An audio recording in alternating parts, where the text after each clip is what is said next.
I'm Frank van Harmelen, and I'm a professor in the AI department. I work closely with Stefan. And yesterday, Stefan just now was joking that yesterday Stefan was giving a lecture on AI and ethics, and he's not an ethicist. So today is a lecture on the philosophy of mind, and I'm not a philosopher. Okay? But I care about a lot of philosophical questions that are very closely related to intelligent systems, because we do AI, and this course is about intelligent systems, so I think it is a good idea that we should also try to look at some of the philosophical questions. And how are we going to do it? Well, so this is not a course where there are any correct answers, right? So there is no questions that have, so this answer is right or this answer is wrong. But it means that it's not just about opinions. Okay, so I'm often going to ask you for your opinions, so that's why I wanted you to sit a bit lower. I'm going to ask you to vote on stuff, and I'm going to ask you to give your opinions. And just saying, well, I think X cannot be the case, and then I ask, well, why? And then just saying, well, that's what I think, or that's what I believe, that's not good enough. Right? So you can perfectly well have consistent, you can have opposing opinions, but I want good arguments to back up these opposing positions. And just saying, well, that's what I think, or what I feel, or what I believe, that's not enough. We're looking for well-argued positions. And there is no neutrality here, right? So I will not try even to hide my own position on this. Right? So there's some of these issues I have strongly held beliefs about, and I will show my beliefs on my sleeve, and I hope that you will do the same. And the ultimate goal is the slides are full of pointers to books to read, to movies to watch for inspiration, to programs to watch and listen to. So that is the goal, is to get you to read and think. And we'll do this. We'll start from the small and we'll end up with the large. So we'll start up with small questions, like what is intelligence? Okay, so in this hour, the question, what is intelligence, is a small question, because the really big question is the one at the end. Namely, but I think, this sounds a bit dramatic, but I think this is the most important philosophical question of our time, is what does our insights in machine intelligence tell us about the notion of free will and our own autonomy? So we'll travel from the small to the large. And of course, when Stefan and I, when we're in our research lab and in our research group, and we work with our students and with our colleagues, it's not like we do philosophy all the time. You know, we don't sit in our armchair and smoke pipes and do philosophy. So we do science, we do engineering, but these questions, we are very well aware that these philosophical questions are very just below the surface. Right? So we build systems, and we build inference algorithms, and we build learning algorithms, and all the stuff that Stefan's been talking about in the course, but just below the surface are really deep philosophical questions. And I want you also, I want to get a feeling of where you are on these philosophical questions. So the first few minutes is just going to be a hand-raising exercise, right? So try not to abstain, right? But now take a position. So the first question is, and they're going to get harder. So the first question is, do you think computers can ever be intelligent? And I really mean ever. So not now, or not in 5 years or 10 years, but in principle. Could they be intelligent? Okay. Who says yes? Okay. Okay, this is almost unanimous. Okay, that's quite encouraging at the end of a course on intelligent systems. And of course I've dodged the question here, because I haven't really defined what intelligence is. So we're all kind of sharing some intuition that maybe not the same. Can you come sit down a little bit closer? Okay, thanks. So let's make it a bit harder. Can computers have consciousness? So we all have consciousness, this feeling that there's somebody home inside, and when I talk to you, right, you're not a robot, there's somebody home inside your skull, right? That feeling, that notion of consciousness, do we think that computers could, in principle, ever, not now, 10 years, could computers have consciousness in principle? You see, so now we're down to a third, okay? So something has happened in between asking about machine intelligence and machine consciousness. So who didn't raise their hand? Okay, so why do you think they could not have consciousness? It's pretty ambiguous. If you look at intelligence, intelligence can only apply in a certain framework. Right. Now, what is the framework of consciousness? That's all of human existence. Okay. If you base consciousness upon the fact that it's something brought forth from humans, Yeah. how would you then interpret it in the framework of computers? Okay, so you're saying, well, one way of thinking about consciousness is that it's a uniquely human property, and then by consequence, computers couldn't have it. So that's something that we'll come back to later, right? Because you could ask, well, what about other animals? Right? So, does your cat have consciousness? Definitely, says somebody. Right. Yeah. So, does your cat have consciousness? Does your what? Does your goldfish have consciousness? Yes. Yes. Yes. Okay. So does do bees have consciousness, or ants, or sponges on the sea floor? No. You see the game that I play, right? So where does it stop? And so we'll come back to that, right? Final one.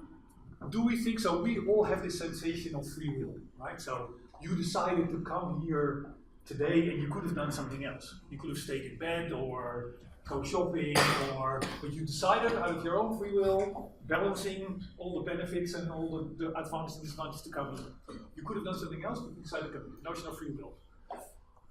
Do computers qualify? Could they ever have this notion of free will? It depends on what you mean by free will. Of course, it always depends on what I mean, so I'm dodging the definition question here all the time.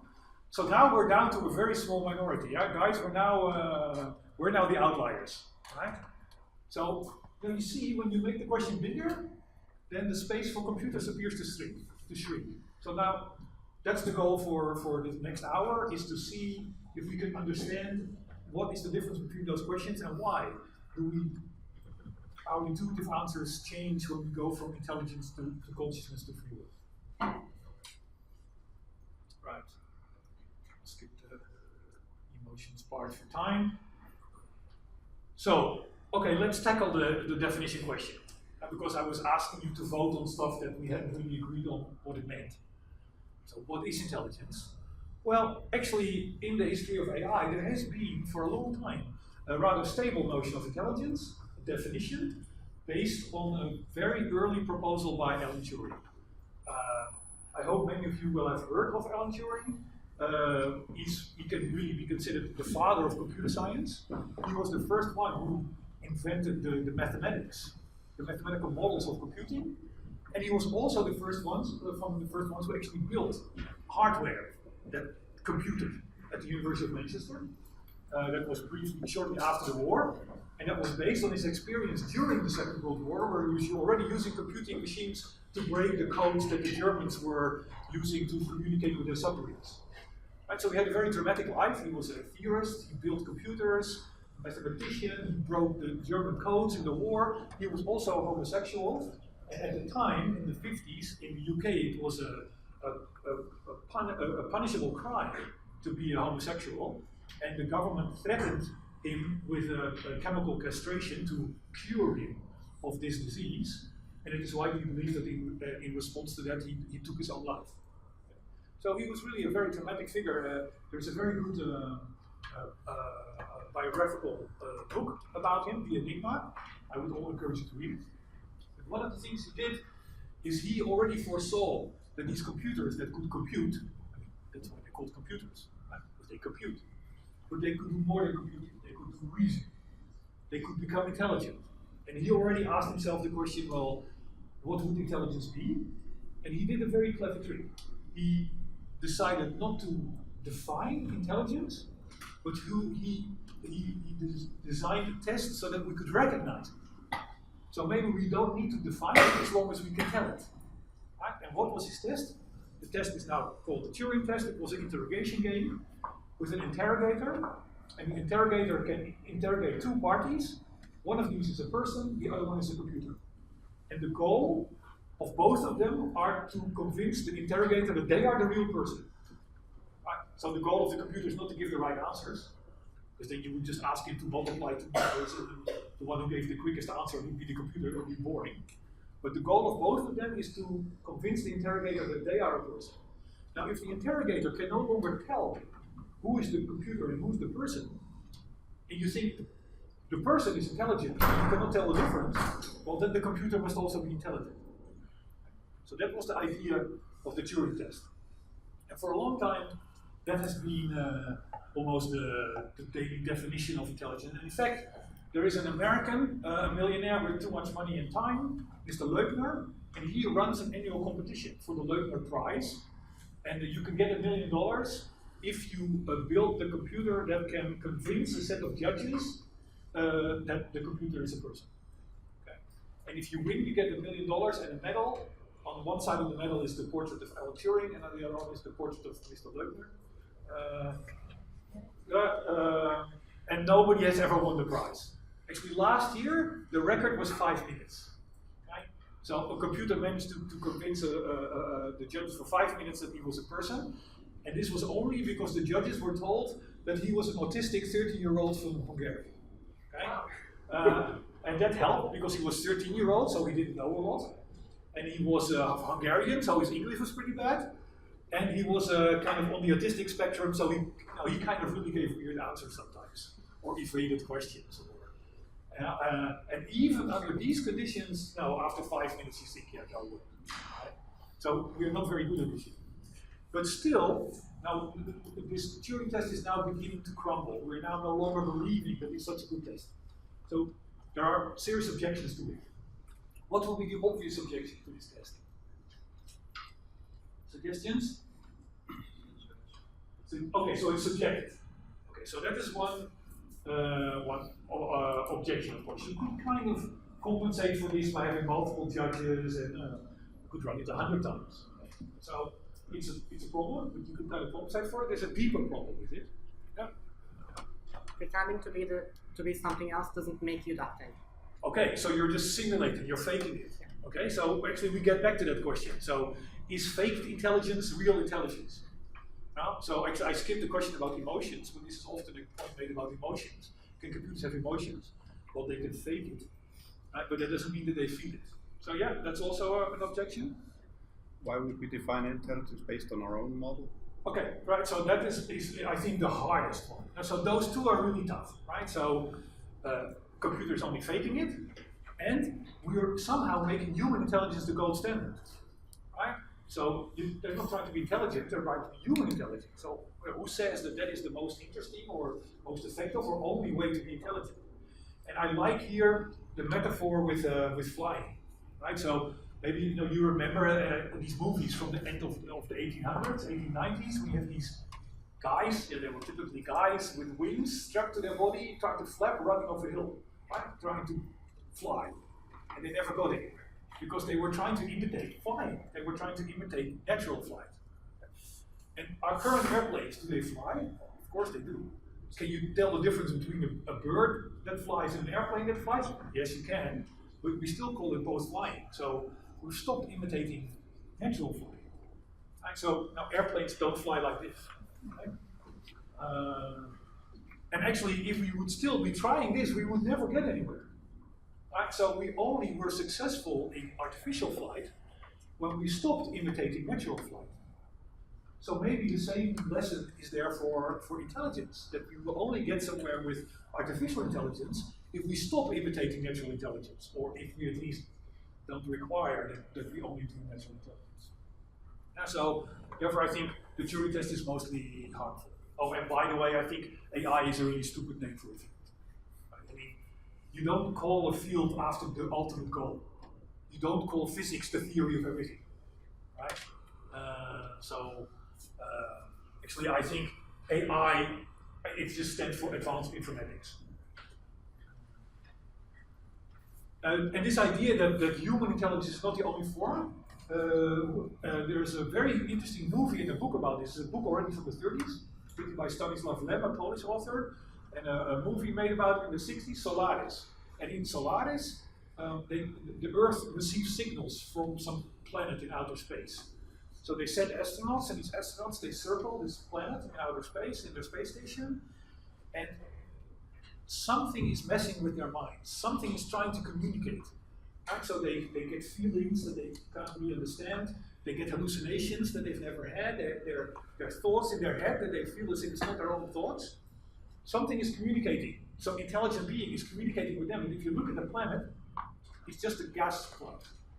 So whatever is there, it can't be like us. So I would really encourage you to watch that movie. It's a 60s movie, so it's a bit slow. Unfortunately, there is a remake in 2001 with George Clooney, the star role. So this is much more interesting. And I'm not allowed to give you the pointer, but it's easily findable on this website. Okay? Right. I think there is another very close by, a good illustration of how machine intelligence is different from human intelligence. Did you talk about Watson in the course? Okay, so maybe you have heard Watson, the IBM computer program that won a famous television quiz in America on general knowledge. Right? In the quiz, they could be asked anything: history, literature, physics, you name it. Right? And there were people who became millionaires because for months on end they were winning this quiz, and nobody could beat them, and they were winning millions and millions in prize money. And then IBM said, well, no, we'll try to build a computer that is better than the best human at this quiz.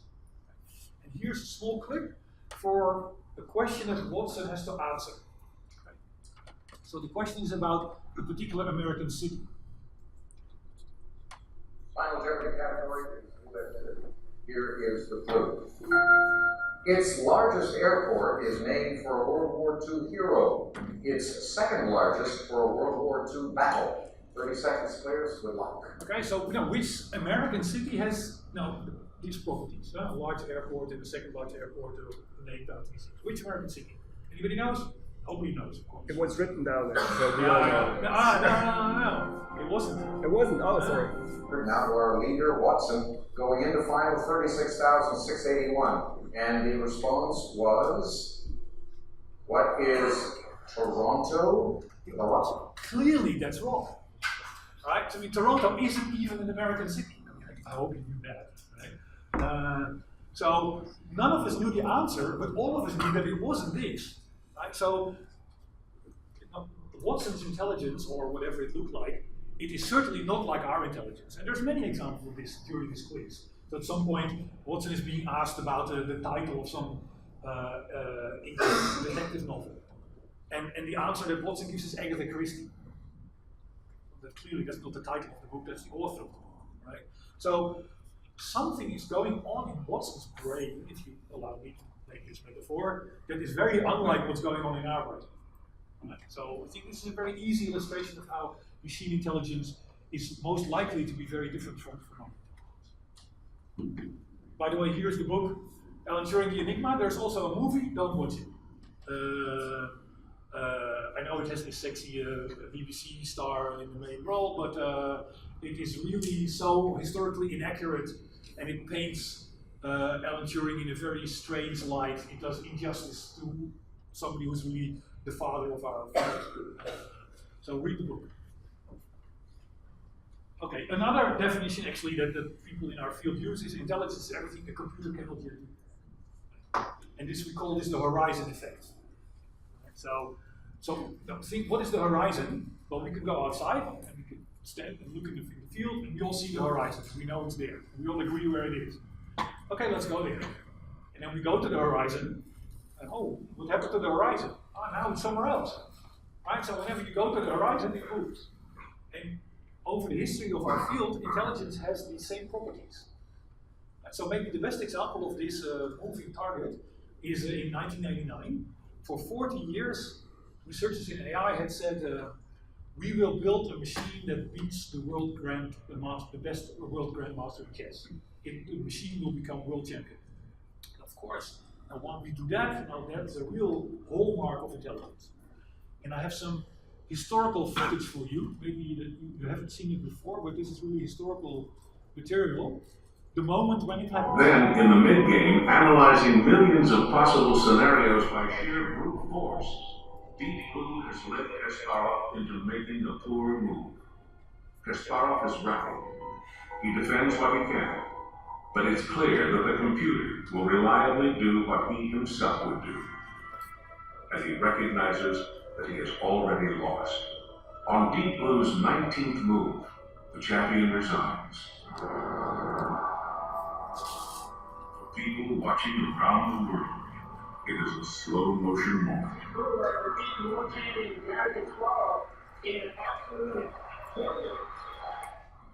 And it was a slow motion moment.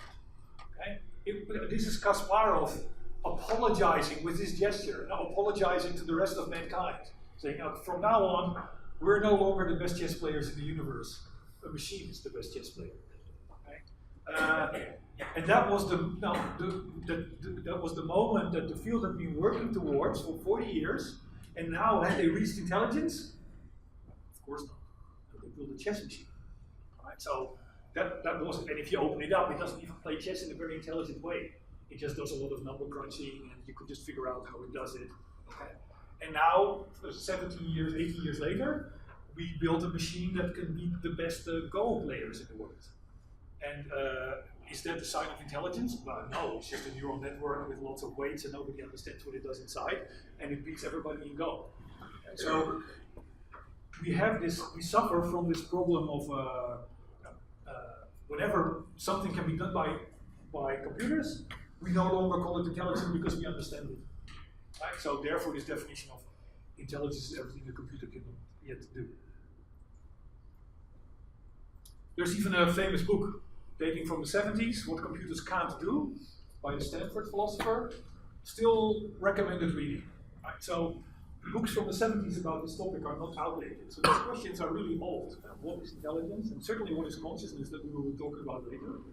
Those questions are thousands of years old, but we now have a new way of looking at these questions because we now have this other instrument, namely the computer.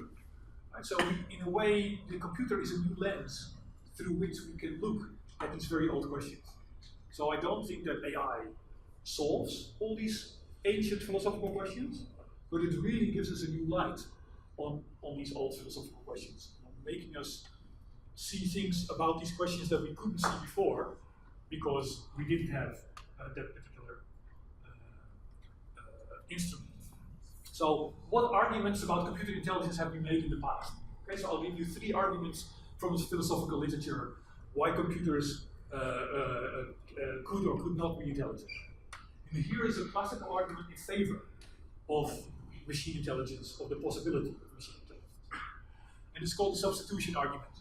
So, I don't know, okay, I'll take your brain. No, I think you would qualify as intelligent, the broad vote. And I take your brain, and you have a couple of billion neurons in your brain, I just take one.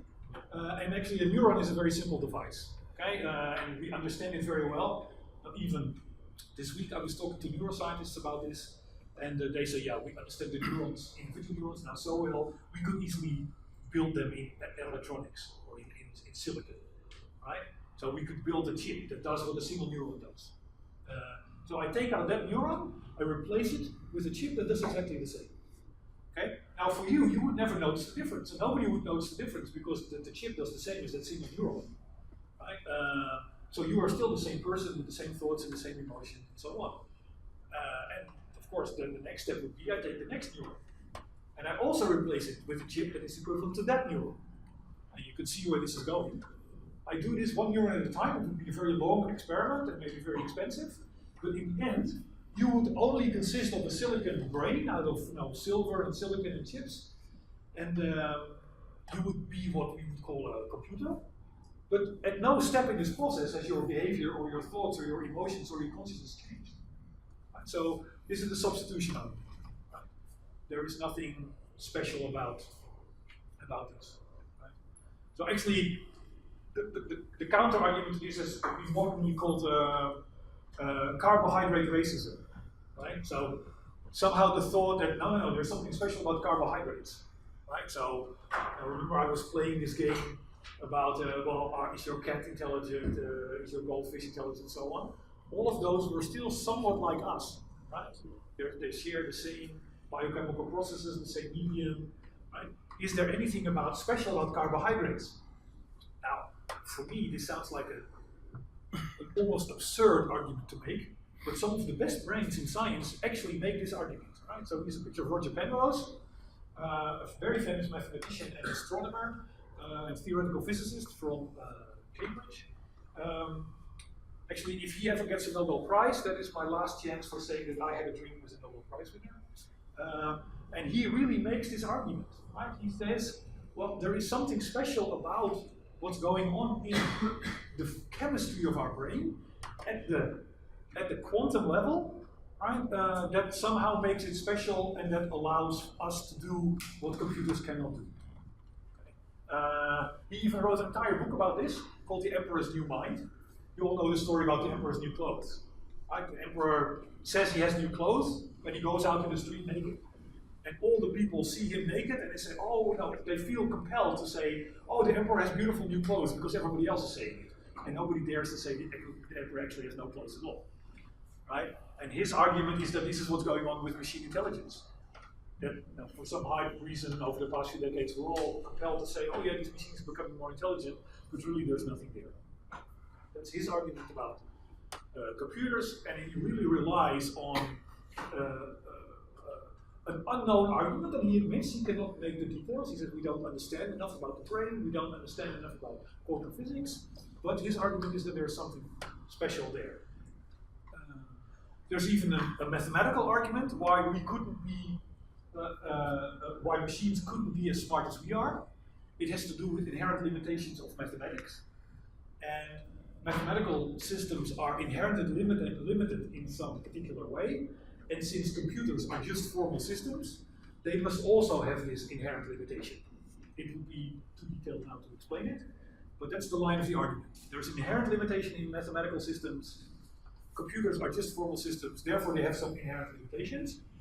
And, this is the shaky bit of the argument, we are not formal systems, and therefore we don't have these limitations. Okay.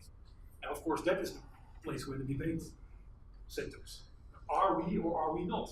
Also, not just formal systems. Are we in the end just physics? Right? And if we are just physics, we are just formal systems. And then we would be subject to the same limitations as computers. So computers could be just as intelligent as us, not because they could be as smart as we are, but because we are as limited as they are. So these are some of the classical arguments from the philosophical literature. One extra argument I want to pick out, and that is the argument about symbol grounding. So until now we have been talking about computers, like in the classical sense of a computer consisting of chips, and it has some input signals and some output signals, and it's manipulating symbols. Right? It's like what you've been doing in this course. Right? You've been basically thinking about different algorithms for symbol manipulation. Right? Learning systems, they manipulate symbols and they combine statistical patterns and symbols and they produce new symbols. Or logical reasoning, it takes some symbols and produces other symbols. Right? And some philosophers say, well, something like that could never be intelligent. Why? Well, a computer that does that is as intelligent as a dictionary understands language. Right? So clearly a dictionary doesn't understand language. What does a dictionary do?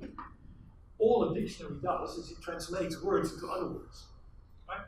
So if you look up the word dog in a dictionary, okay, well, it'll tell you that it is related to the word mammal, and it is related to the word pet, and it is related to the word puppy, and now so it tells you the relationship between these words. But if you come from outer space and you've never seen a dog before, would you ever understand what a dog is by reading just a dictionary? Or make it even more easy to grasp, colors. Right? So how would you explain to me what red is in the dictionary? Right? But reading the dictionary, would that tell you what red is? No. But how would you tell me what red is? Could you tell me what red is? I don't think so, but I just read an interesting article. I don't even know if it was made up or not, but there was this woman and she met a small child who was blind, and she was trying to explain to him what is violet.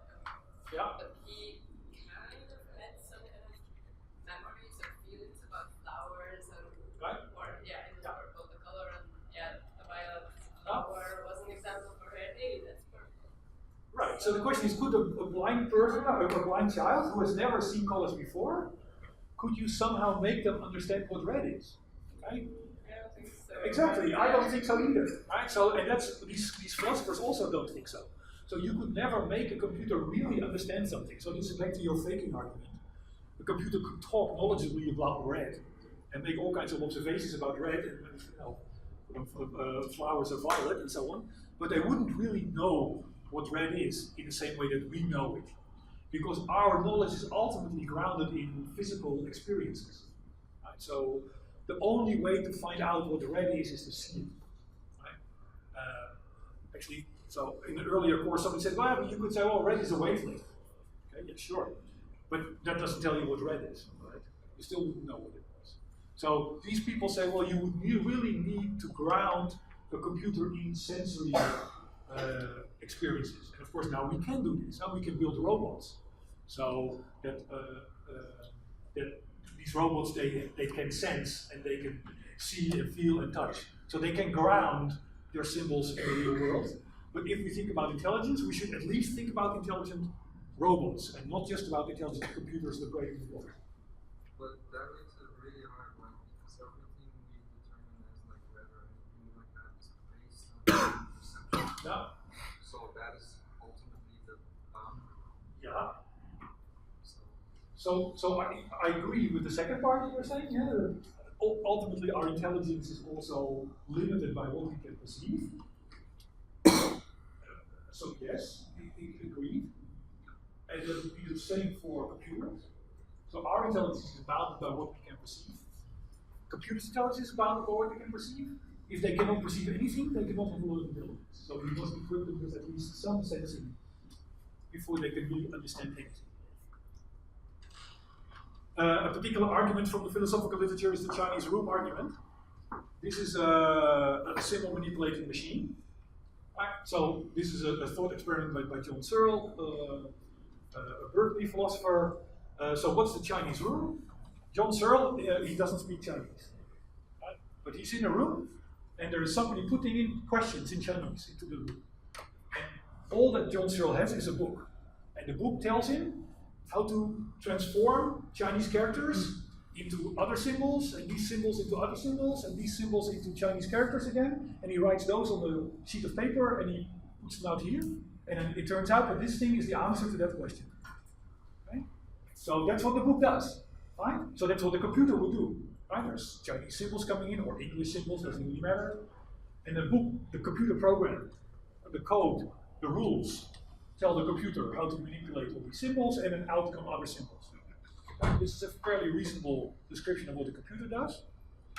And now John Searle asked, well, clearly nobody understands Chinese. So he used this argument to say a computer is only faking it. The Chinese room is faking that it understands Chinese, is his argument. Right? So it's exactly your very early objection. So does anybody think that anybody understand? So who understands? Is there anybody or anything that understands Chinese in this picture? Well, the two people on the left and the right. It's the guy on the left. Sure. Okay. Right. So when we talk to a computer, we understand English on the input side and on the output side. But inside the computer, is there anything in this system that understands Chinese? The book. The book. That's interesting. Right. Okay. Okay. So you could say, well, the book understands Chinese. Personally, I have a little bit of a problem with thinking that the book understands anything, but The book defines what Chinese is in this case. yes. So clearly, the book is somehow part of the understanding, right? If I tattoo Chinese on my body and it somehow ends up being the answer, then that doesn't make me knowledgeable in Chinese either. Right. Exactly. So therefore, the book doesn't really understand it, right? But what other people have said is, well, the combination of the room understands Chinese, the book plus the guy, right? That system understands Chinese. Right? So this is another classical argument from the philosophical literature about this faking objection, right? And of course this is closely related to the symbol grounding point, because the book doesn't know what red is, it just translates symbols into symbols. So this is really an unsymbol grammar system. Before you go on, can I have a quick word? I have asked Frank to give this lecture. I would need maybe 20 minutes, so I would suggest let's go on till 12 o'clock with this lecture, because I think it's really exciting and interesting, and then it gives us time to continue. Then we have a 10-minute break, and then I take my time at the very end. Is that okay for everybody? Yeah. So let's continue this discussion till 12. Then we have a bit more time. So the symbol grounding, you weren't given a choice, right? We come to free will. Yeah, exactly. We come to free will later on. So this brain in the box argument and this relationship between sensing and knowing, right, comes to the heart of the mind-body problem. Right? So the mind-body problem is this apparent paradox or problem that we all have an organ, it's called the brain, right? If you wouldn't know much, it doesn't look very much different from your liver, right? It's sort of weak and squishy and weighs about 1.5 kilos or something. Your brain is an organ, and then we have these thoughts, right? Ideas, emotions, free will, consciousness. All this is non-physical stuff. And what could be the relationship between the physical and this metaphysical, if you want, right?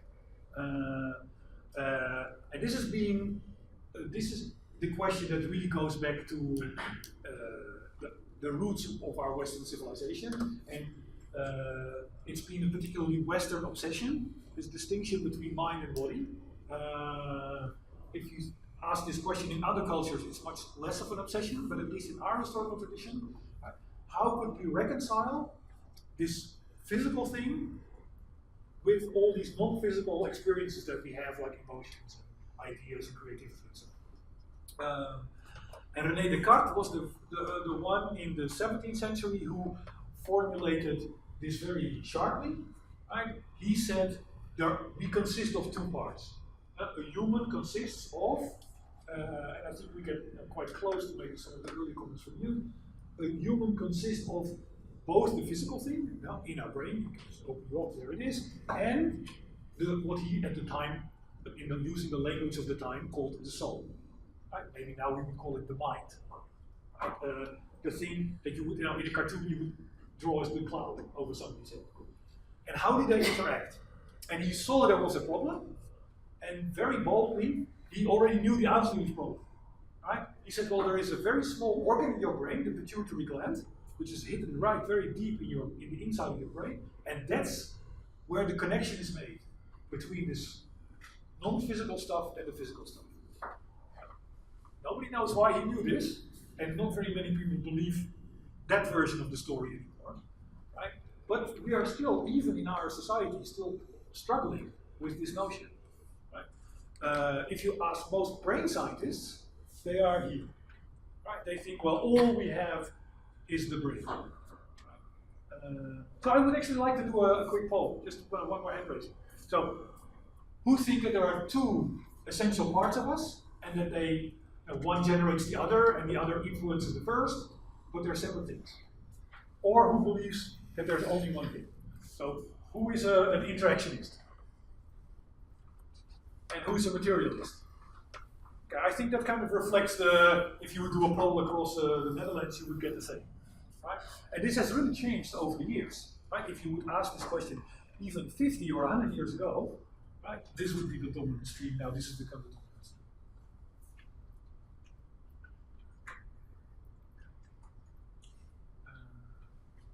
stream. Since the 19th century, we have another argument to deal with. Right? Descartes knew nothing about evolution, but we do. Okay? And if we think that there is something special about human intelligence or human consciousness or human free will, right, we know that we have evolved gradually from other species. Right? And we're becoming increasingly better at tracing our lineage back, and we know that ultimately we stem back all from the same single-cellular organism. It's not by accident that every living organism on the planet has the same type of DNA. We all use the same mechanism to produce life, down to plants and bacteria. So we all stem from the same single-cellular organism. Now, what we have, this consciousness, this emotion, and so on, right? Has it also evolved gradually? And if so, where along this path? Right? So this is the goldfish argument, right? The cat, you were very convinced. The goldfish, well, you know, my daughter has 2 goldfish. I'm not convinced, I can tell you. Right? So, is there a jump somewhere? And this is beginning to point to maybe a bug in the reasoning that we have done until now. And we've asked these black and white questions. So I kind of tricked you into answering the binary question: can computers be intelligent, yes or no? And maybe the mistake is in asking that question. Maybe we should ask not about yes or no intelligence, but a bit more or a bit less intelligent. Right? So is Watson intelligent by asking all these questions? Well, I don't know. I don't think so.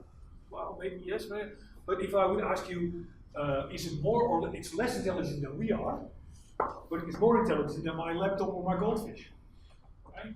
So asking gradual questions is a much more productive way to think about this, and in asking these gradual questions is also a way to be consistent with Charles Darwin. Because then intelligence is something that would be allowed to evolve gradually. And maybe even consciousness would be something that would be allowed to grow gradually over time. And then the question is not, is my goldfish conscious? But my goldfish is probably more conscious than the plants that it swims around. But it is a lot less conscious than your cat, who is a lot less conscious than me. So that's the first, I think, thing that has gone wrong in these philosophical debates. We should be asking gradual questions and not binary questions.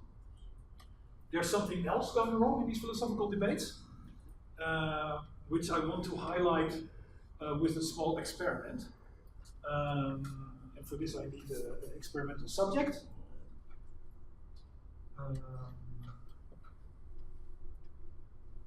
Whoa, okay.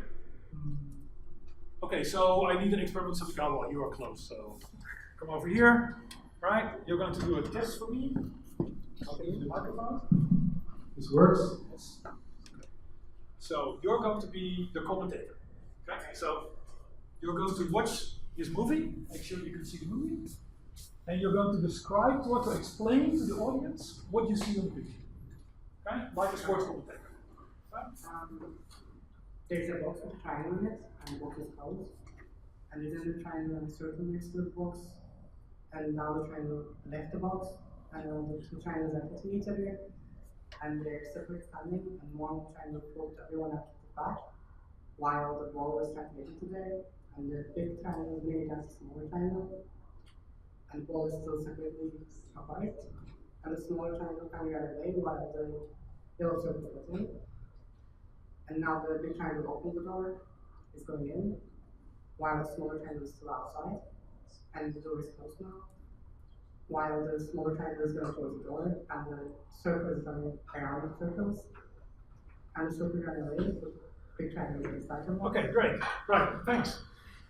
Applause, right? So there are 2 reactions to what you did. Okay?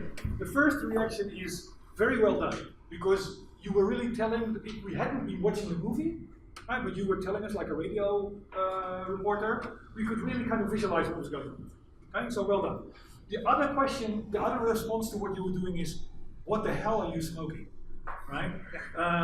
Because you were talking about, well, the little circle is trying to get into the box. Who's trying something here? Right? Hello, we're talking about the circle. There's nobody home there, I can tell you. Right? So, but you immediately did what we would all do. And you switched to this intentional vocabulary. Now you talked about he's trying to get into the box, or they are meeting each other, or so you use this kind of intentional vocabulary. And actually, I ran this experiment with a brain scientist that I was talking to earlier this week, and they were talking about, oh, the little ball is getting scared in the box, right? You stopped yourself from doing it, but I'm sure you thought it, right? Okay, so we cannot help ourselves. We immediately start ascribing this intentional vocabulary. You had a comment? It sort of looks like, when I was looking at the video, it kind of reminds you of animals. And the big triangle and the small triangle are different predators, and these circles. Exactly, that's the storyline. Yeah, so the storyline that you cannot help to think yourself about is, oh, there's a predator, and the big guy is a predator, and and he's chasing the other guys, and that kind of storyline. So, and we do this all the time. When we talk about stuff that we know has no consciousness or no emotions, as if it has consciousness. All of us has done this and said, the stupid laptop, it doesn't want to start again, right? Now, laptops don't want anything, right? But we talk about it as if, right, they do. So, it says more about us than about them that we use this vocabulary. So, I think the second thing that is going wrong in this debate until now, the first one was don't ask black and white questions, but ask gradual questions. The second thing that's going wrong is, well, maybe we have been asking about inherent properties, but they may be not inherent properties, they are ascribed properties. The best way to explain the difference between the two is think of a painting. And we can talk about the size of a painting, okay? It's 1.5 meters by 1 meter. That's an inherent property. Now, we can argue about it, but we can settle it. Now, you can measure it, it's a property of the painting, is that big or it's not. But if we talk about the beauty of the painting, well, that's not an inherent property of the painting. Maybe for you, you think it's beautiful, and I think it's not. So it is something that you ascribe to the painting, rather than an inherent property of the painting. Okay. Now, I think we would agree that there's nothing inherently conscious or intentional about these objects, but you ascribe to them. Right? So, I think this is a key step that was made by my favorite philosopher of mine, Daniel Dennett. He's sort of a rock star among the philosophers. He was in Amsterdam in December, and he gave a public lecture in Tuschinski. Okay? And it cost 60 euros a ticket, and it was sold out. So you know, he really captures a lot of what people care about, and he came up with this phrase, the intentional stance. So what you did towards these cartoon characters, these circles and these triangles, you took an intentional stance.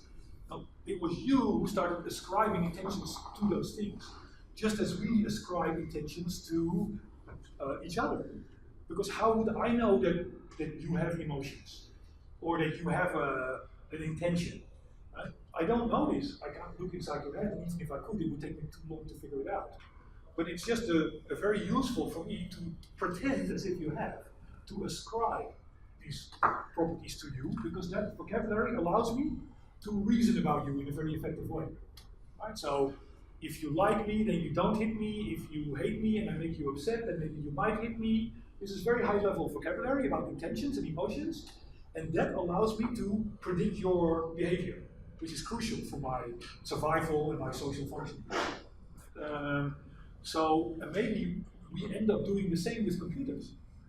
So maybe the question is not, are computers conscious, but will we ever use consciousness words to talk about computers? So will we ascribe it to them? And I think then the answer is very quickly, yes, we already do. You say, my computer can't stop. So the most extreme version of this is a thermostat, right? So a thermostat is a very simple decision-making agent. Okay, the temperature is below the boundary, it switches on the heating until the temperature is above the boundary, and it switches off the heating. But we talk about it as if it has a goal. And now the goal of the thermostat is to keep the temperature constant. Okay. Thermostats don't have a goal at all, believe me. Right? But it's just the best way to talk about them and to describe them to each other. Because if you would have not done the intentional vocabulary, you would have described it in purely mechanical terms, like, oh, now the little circle is moving in an angle of 30 degrees at 5 centimeters a second. And sure, but nobody would have been able to reproduce what was in the movie. But because you used intentional vocabulary, it became much more productive and much more effective. So we talk about each other in that way, and maybe we'll end up talking about our computers in that way. And I have some nice examples, also from, again, science fiction movies. Science fiction movies are really good ways of playing with these ideas. Who of you has seen the movie Her? Okay, just a small minority, so I'll play a clip. This is the trailer from Her. I'll first show you the trailer.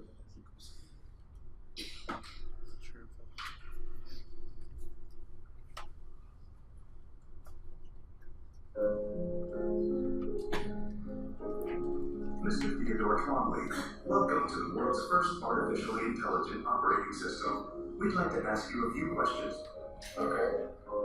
Are you social or antisocial? I haven't been social in a while. How would you describe your relationship with your mother? Thank you. Please wait as your operating system is initiated. Hello, I'm here. Hi. Hi, I'm Samantha. Good morning, Theodore. Morning. You have a meeting in 5 minutes. You want to try getting out of bed? You're too funny. Okay, good, I'm funny. I'm here to learn everything about everything. I love the way you look at the world. How long before you're ready to date? What do you mean? I saw your emails that you come through a breakup. You're kind of nosy. Okay, so he develops the plot line is a kind of a bit of a socially lonely. His relationship broke up. He's a bit socially not so handy. He's a bit of a so I haven't been social in a while kind of person. And then he develops this relationship with his operating system. Okay. All right. She has this great voice. Who's the main star in this movie again? I forget. What? Scarlett. Yeah, Scarlett Johansson. Okay, so she has Scarlett Johansson's voice. Okay, that helps, right? But so he develops a relationship with his computer, and he's happier for it, right? And he's not in this movie. He's not an idiot that you laugh at, right? He's somebody you empathize with, and you can perfectly understand how he feels, right? And he ascribes intentions and emotions, and she becomes his companion, and they start to do stuff together, and she makes jokes. So it is very credible that we start doing this. So final one, in the 5 minutes that Stefan will still give me, is the big question. Okay, free will. Okay, so free will, the notion of that you can do what you want because you decided to do it, right? There's 2 reasons to believe why it cannot be true. The first one is physics. Right? If you are a materialist, and the majority of you were materialists, right? And I asked you to vote, the majority were materialists, well, your brain is physics. Physics is deterministic. Physics tells you that if you know the state of the system and you know the laws of physics, then you can predict the next state of the system, right? So your brain doesn't allow for free will, right? I mean, surely we cannot decide to change the laws of physics just because I want to raise my right arm or my left arm, right? That was already predetermined in the state of my brain. So that's one problem, right? There's another problem. It is even inconsistent with psychology and neuroscience. So I'm going to play a short clip. Now, I'm not going to play the clip because then Stefan will go out. Yeah. Okay. I want to see the clip. It is really an experiment that will change your view of the world. We all have this very strong belief that we have conscious free will. And it's a central part of our idea of ourselves as individuals, that we can want to do something, we can have an intention to do something, and then we can do it. We can make our intention drive our actions. And Benjamin Libet's work was one of the few experiments which made a truly innovative and courageous attempt to address that question. Can't do it, being told. So Pat and Haggard's team are going to measure my brain activity in the run-up to a conscious decision, with electrodes placed on my scalp. Okay, Susan, hello. We're all wired up and ready to go. Absolutely. We're going to record from your left motor cortex, your right motor cortex, and from the line. I want you to watch the clock hand, which is rotating in this small clock in the center of the screen. And then, at any time that you choose, when you intend and will to, I want you to press either this key or this key. As the urge takes you. Right, okay. And then the computer will prompt you to type in the position of the clock hand at which you first felt the conscious will to press the button. Good. Any questions? Off we go. Okay, so she's just sitting there waiting until she feels like hitting the left or the right button. And then she hits the left or the right button. And then she has to record on the time when she thinks she was feeling the urge to, when she started to want it. So at around 0 seconds on the clock, I decided I started to want to touch the left button. So, okay, 0, and then she presses the button.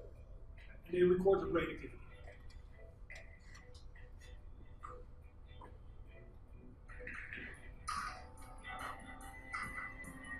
As I do this over and over again, a clear pattern starts to emerge.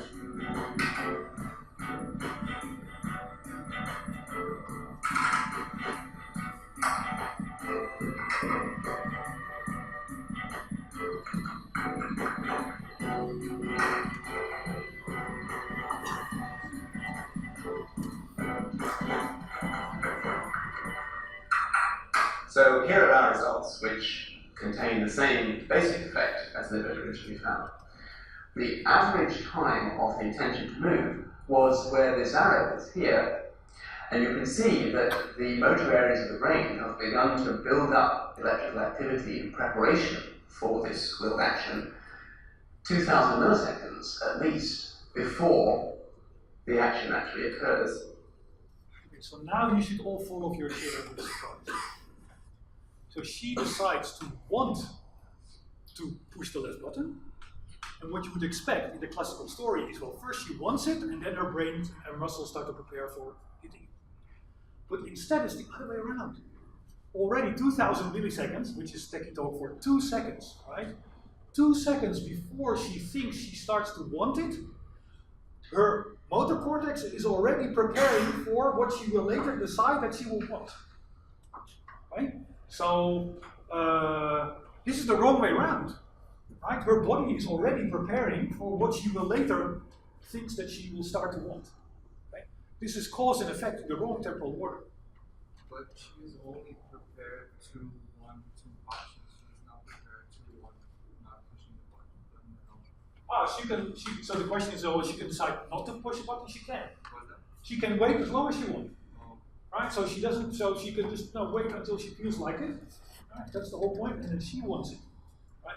So what does this tell us? This is not mental causation. Her will is not the start of the process of pushing the button, because the process of pushing the button is already starting 2 seconds before she has a sensation that she wants it.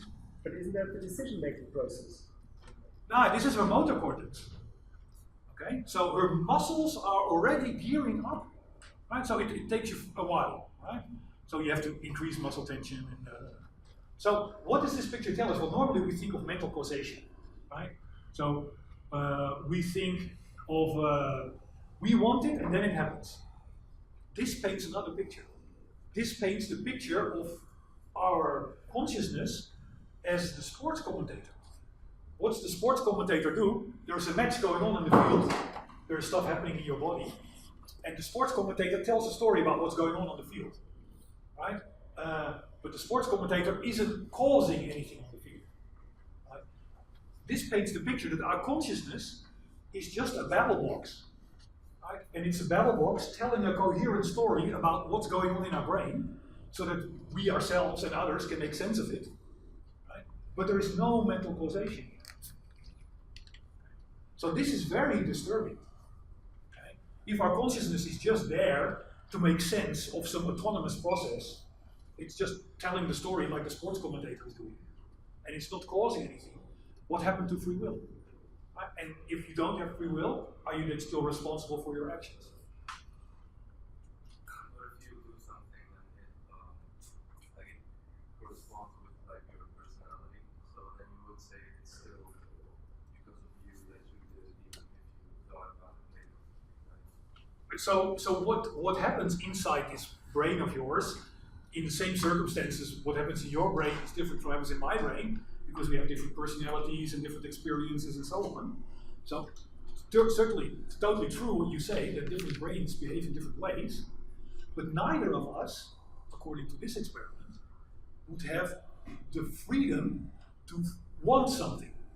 You are just reporting on what your brain was going to do anyway, and then fooling yourself into thinking that that's what you wanted. It's a story you tell 2 seconds after the fact. Don't neural networks perform the exact same way? So the relationship with neural networks is very loose. So neural networks are only a very loose inspiration on how our brain works. Smaller scale. They're very smaller scale, and even the way they operate over temporal sequences and so on. So they're called neural networks, but it's a bit of a mistake to call it that way. It's a marketing trick because they have very little to do with our brain. So maybe with this, maybe I will just leave you with this mystery, right? So both AI, both physics, both psychology tell us there's something deeply wrong with our version of free will. And I will make sure that there are some interviews with Daniel Dennett online, who I think is the philosopher who has the best answer to these questions. Okay, thanks a lot.